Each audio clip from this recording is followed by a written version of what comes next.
Yo yo, happy Sunday sa lahat. Another cooking, another day. Tara, samahan nyo ako, magluluto tayo ng tulingan beefsteak. Isang mabilisan lang. Ito na ingredients natin. Game na nga, luto na ang tulingan beefsteak by Chef Jomar. Oh, napakalami niya mga ano. Nanunuyo na, no?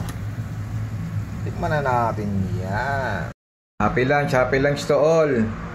Beefsteak tulingan, insaladong pipino sa kamatis. Kain tayo, kain.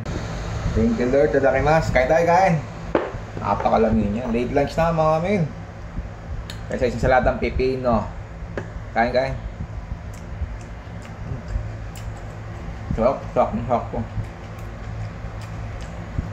Parang sinukat. Pinakalami sa lahat. Beefsteak tulingan by Chef Jomar. Pakalami niya mga men. Sarap.